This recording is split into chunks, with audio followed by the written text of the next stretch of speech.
Daugavpilī ir izveidota jauniešu dome, tās sastāvā ietilpst visi, kur izteica vēlēšanos piedalīties šīs sabiedriskās struktūras darbā.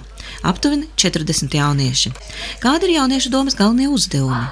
Pirmām kārtām jauniešu doma nodarbosies ar stratēģijas izveidošanu, jo tas ir ļoti svarīgs dokuments, un kurš šobrīd būtu jāizveido ne tikai jaunas lietu speciālistiem, bet jaunas lietu speciālistiem sadarbībā ar pašiem jauniešiem. Un kā tad pat paši jaunieši tad vislabāk redz to redzējumu, kas tad ir nepieciešams, kā tad varētu darboties tā jauniešu politika uz turpmākajiem gadiem. Bija iespēja pretendēt uz jauniešu domes prezidenta un viceprezidenta amatu. 3 drosminieki uzskatīja, ka spēs kļūt par līderiem un centās par to pārliecināt arī pārējos. Visvairāk balsu saņēma Aleksejs Ignācijevs. Viņš jau 4 gadus darbojas brīvprātīgo kustībā. Aleksejs ir pārliecināts, ka pat vispragmatiskākajiem jauniešiem, kuri skaidri zina, ka laiks ir nauda, ir svarīgi un ir nepieciešams iesaistīties sabiedriskajā darbā.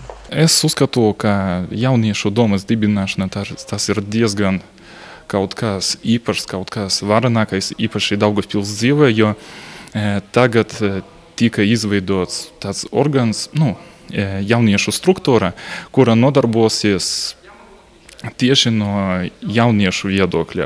Par viceprezidentu tika ievēlēts Žants Meļņikovs.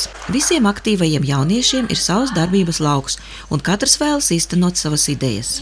Uz šo dienu Daugavpilī nav tādas vietas, kur jaunatne var atnākt un izteikt savas problēmas un zināt, ka viņu atbalstīs un palīdzēs viņiem. Es gribu, lai jaunieši vairāk pievērš kultūras darbībai, jo, man liekas, tas būtu svarīgi tieši Daugavpilī, jo jaunieši ir diezgan pasīvi mūsdienās un gribas vairāk kaut ko viņiem dot, lai viņi veidotu un varbūt paši arī kaut ko jaunu izdomā. Man ir jāuzzina, ko tad īsti grib jaunatne, ko grib skolēni. Kāpēc pēc skolas brauc projām, kāpēc neapmeklē pasākumus, ko tad īsti vispār grib jaunatne.